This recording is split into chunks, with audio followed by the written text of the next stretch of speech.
Mobilisation citoyenne pour le développement. Le développement n'est jamais l'œuvre d'un solitaire, il est la symphonie des volontés, l'agrégat des forces et la respiration d'un peuple. En vérité, le développement s'annonce dans de simples innovations, gadgets ou jouets souvent fragiles au départ, mais qui, par discipline et créativité, deviennent des systèmes puissants et des engins capables d'explorer les profondeurs et l'espace. De même, aucun méga projet ne peut prospérer sans une manufacture basique, une intelligence économique dynamique et un commerce intérieur significatif. Pour porter la renaissance d'une nation, le développement doit s'enraciner dans un ensemble de mécanismes, de plateformes et de dynamiques.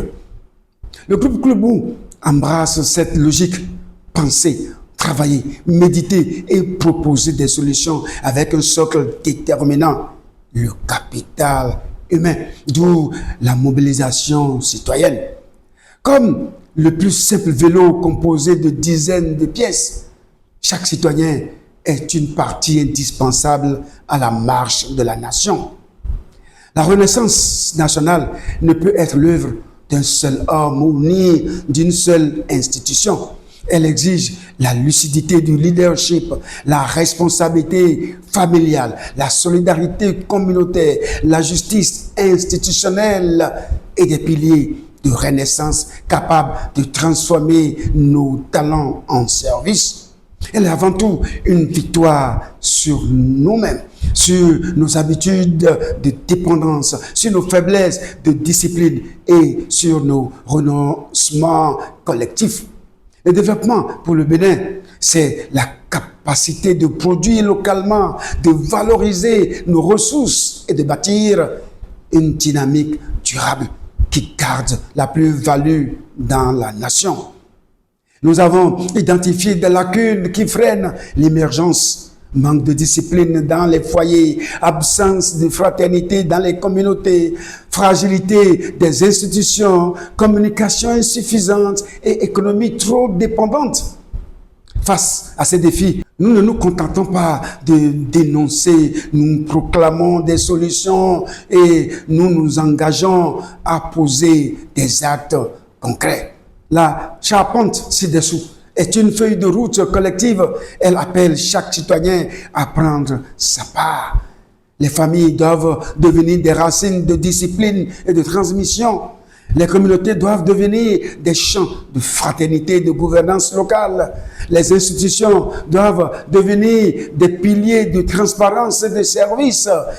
Les piliers de renaissance doivent être bâtis par la communication, l'exemple, l'humilité et la solidarité. Les fondements de l'héritage durable doivent s'incarner dans des plateformes, des dynamiques et une économie nationale forte. Ainsi, la mobilisation citoyenne devient durable et universelle. Elle ne repose pas sur des promesses, mais sur des actes. Elle ne dépend pas d'une élite, mais de l'implication de tous. Une famille responsable, une communauté fraternelle, des institutions républicaines, un peuple lucide, des piliers solides, un héritage durable. Alors, la nation renaît ensemble. C'est une dynamique de rassemblement citoyen et de grandeur prophétique que porte l'UPR, l'Union progressiste, le renouveau au Bénin. Rendons grâce et marchons ensemble. Définition du développement pour le Bénin. Le développement, pour le Bénin, n'est pas une imitation ni une action ponctuelle. Il est une renaissance enracinée et durable, fondée sur la production locale, l'innovation et la solidarité. 1. La production locale comme socle. Le développement commence par la production locale dans l'agriculture, l'artisanat, l'industrie, la culture et la technologie. La plus-value doit rester dans le pays, circuler entre les citoyens et renforcer l'économie nationale. Produire localement, c'est garantir l'autonomie, la dignité et la durabilité. 2. Un développement enraciné. Chaque pays doit trouver son rythme propre, adapté à son histoire et à sa culture. Le Bénin magnifie ses ressources et ses savoirs pour bâtir une croissance organique. Le développement est une croissance vivante, nourrie par nos mécanismes et nos institutions. 3. Les mécanismes de la renaissance durable.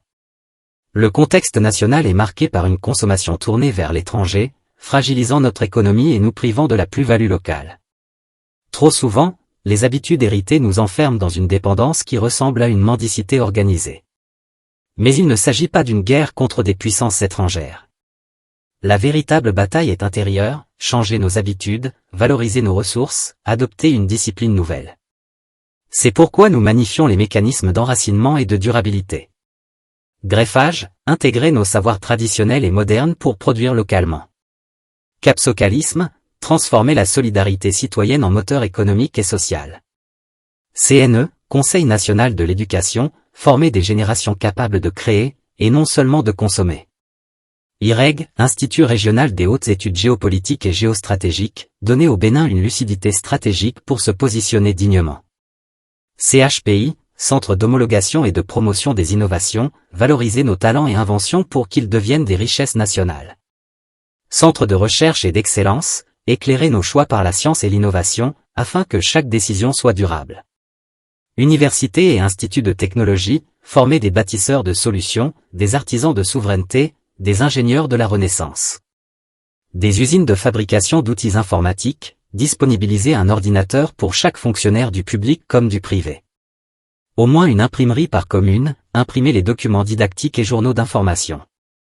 Au moins une entreprise par département territorial, fabriquer les matériels didactiques. Chaque commune, chaque département devient ainsi un pilier de la Renaissance nationale. Ainsi se tissent les fondations de la Renaissance.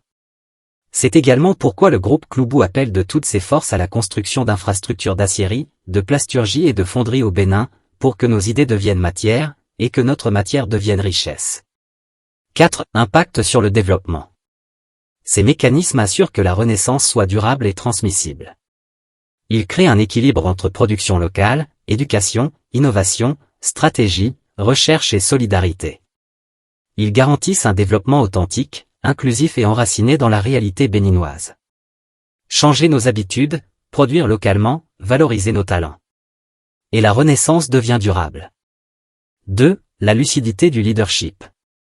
La Renaissance nationale commence par un leadership lucide.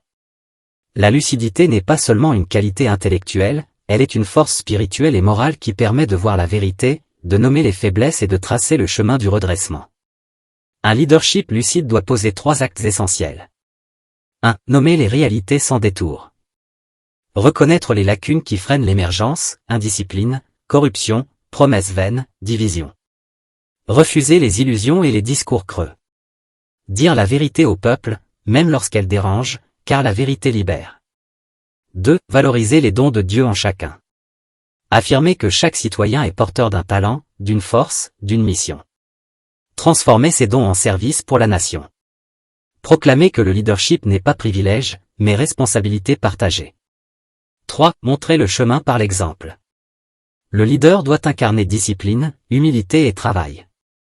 Il doit être le premier à servir, le premier à se sacrifier, le premier à rendre compte. La lucidité se prouve par des actes visibles et durables. Lucidité pour guider, vérité pour libérer, exemple pour inspirer. Et le peuple s'élève ensemble. 3. La responsabilité familiale. La Renaissance nationale commence dans le foyer. La famille est la racine vivante de la responsabilité partagée, c'est là que se forment les valeurs, la discipline et la solidarité qui nourrissent la nation. 1. Éducation et transmission. Nous allons instaurer une pédagogie de vérité et de responsabilité dans chaque foyer. Les parents transmettent la rigueur, la foi et l'espérance. Les enfants apprennent à être acteurs de leur avenir et témoins de nos choix. 2. Solidarité et entraide. Nous allons renforcer la solidarité familiale comme premier cercle de protection. La famille devient un refuge contre les épreuves. Elle est aussi un tremplin pour l'épanouissement individuel et collectif. 3. Discipline et exemplarité. Nous allons proclamer que la discipline familiale est la première école de citoyenneté. Chaque foyer doit incarner l'ordre, le respect et l'exemple. La famille devient ainsi une racine solide qui nourrit la nation entière. Famille enracinée, discipline partagée, solidarité vécue. Et la nation se construit ensemble. 4. La responsabilité communautaire. La communauté est le cercle vivant de fraternité et de gouvernance locale. C'est là que la responsabilité partagée prend corps au quotidien, dans les relations de proximité et dans les décisions collectives. 1. La parole partagée. Nous allons instaurer des cercles citoyens où chacun peut s'exprimer. La parole ne sera plus monopolisée par quelques-uns. Chaque voix comptera dans la construction de la communauté. 2. Les décisions collectives. Nous allons transformer la fraternité en gouvernance. Les décisions seront prises ensemble, dans la transparence. La communauté deviendra un espace où la solidarité se traduit en actes concrets. 3. La fraternité vécue. Nous allons proclamer que la communauté est le champ où germe la solidarité. Les liens de voisinage et d'amitié seront valorisés comme force de mobilisation. La fraternité ne sera plus un mot, mais une pratique quotidienne. Parole partagée, décision collective, fraternité vécue. Et la communauté devient force de nation. V. La responsabilité institutionnelle. Les institutions sont les piliers visibles de la nation. Elles doivent incarner la justice, la transparence et l'équité, afin que chaque citoyen voie dans l'État un partenaire et non un obstacle. La renaissance nationale ne peut durer si les institutions restent fragiles ou déconnectées du peuple. 1. Transparence et vérité. Nous allons exiger que chaque institution rende compte de ses actions. Les décisions doivent être claires et accessibles. Les citoyens doivent savoir comment les ressources sont utilisées. 2. Équité et justice. Nous allons proclamer que l'équité est la loi et la justice le socle. Aucun citoyen ne doit être exclu ou marginalisé. Les institutions doivent garantir l'égalité des chances et des droits. 3. Utilité et service. Nous allons transformer les institutions en espaces de service. Chaque service public doit répondre aux besoins réels du peuple. L'État doit être perçu comme un serviteur, non comme un maître. 4. Participation citoyenne. Nous allons instaurer des mécanismes où les citoyens participent directement à l'évaluation et à l'amélioration des politiques. La gouvernance devient partagée. La confiance se construit par l'implication de tous. Transparence proclamée, équité garantie, service rendu. Et les institutions deviennent piliers de confiance. Si les piliers de la Renaissance. La Renaissance nationale ne peut se limiter à des intentions. Elle doit reposer sur des piliers solides, des actes concrets qui donnent forme et force à la responsabilité partagée. Ces piliers sont les leviers pratiques qui transforment la mobilisation en action durable. 1. La communication. Nous allons instaurer une communication claire, transparente et mobilisatrice. Dire la vérité au peuple, sans détour. Expliquer les choix et les décisions pour que chacun comprenne et adhère. Utiliser des slogans, des récits et des symboles qui éveillent la conscience collective. 2. Par l'exemple et le travail. Nous allons montrer que la Renaissance se construit par l'exemple. Les leaders doivent incarner discipline et service. Le travail collectif devient la preuve visible de la responsabilité partagée. L'exemple inspire, le travail transforme. 3. Esprit d'humilité et amélioration continue. Nous allons proclamer que l'humilité est une force. Reconnaître nos limites et apprendre de nos erreurs. S'engager dans une amélioration continue, pour que chaque pas soit un progrès. L'humilité ouvre la voie à la grandeur collective. 4. La solidarité citoyenne. Nous allons transformer la fraternité en solidarité active. Chaque citoyen doit être le soutien de l'autre. La solidarité devient le ciment de la nation. Ensemble, nous faisons face aux défis et nous bâtissons l'avenir. Communiquer avec clarté, servir par l'exemple, progresser avec humilité, agir en solidarité. Et la Renaissance prend corps. 7. Les fondements de l'héritage durable. La Renaissance nationale ne peut être un feu de paille. Elle doit s'inscrire dans le temps, se transmettre aux générations futures et se consolider par des structures solides. Les fondements de l'héritage durable sont les instruments qui garantissent que la mobilisation citoyenne devient une construction pérenne. 1. Les plateformes. Nous allons créer des plateformes de dialogue, de coopération et de partage. Espace où les citoyens, les institutions et les acteurs économiques se rencontrent. Outils pour coordonner les initiatives et amplifier les impacts. Les plateformes deviennent les ponts de la Renaissance. 2. Les dynamiques. Nous allons impulser des dynamiques citoyennes et intergénérationnelles. Mouvements qui mobilisent la jeunesse, les femmes, les anciens et les enfants. Initiatives locales qui se connectent aux projets nationaux. Les dynamiques deviennent les forces motrices de la transformation. 3. Les PME, PMI, entreprises et industries. Nous allons bâtir une économie nationale forte et inclusive. Soutenir les petites et moyennes entreprises comme pilier de croissance. Encourager les industries locales pour créer des emplois et valoriser nos ressources. Les entreprises deviennent les colonnes économiques de l'héritage durable. Plateformes ouvertes, dynamique vivante, économie forte. Et l'héritage devient durable. Conclusion. Les avantages de l'implication citoyenne. La renaissance nationale commence dans la famille. C'est là que naissent la discipline, la solidarité et la paix qui réjaillissent sur toute la nation. Quand chaque foyer devient responsable, la communauté s'unit, les institutions se renforcent et l'économie s'épanouit. Les avantages de l'implication de chaque citoyen: la famille enracinée, équilibre, paix et transmission des valeurs, communauté fraternelle, solidarité, vécu et décision collective, institutions républicaines, justice, transparence et confiance, leadership lucide, vérité, exemplarité et service, piliers de renaissance, communication, travail et solidarité citoyenne, héritage durable, plateforme dynamique et économie nationale forte, fondée sur la production locale et la valorisation des talents. Ainsi, l'implication citoyenne devient la colonne vertébrale du développement. Elle transforme nos habitudes, garde la plus-value dans le pays et assure une dynamique durable pour les générations futures.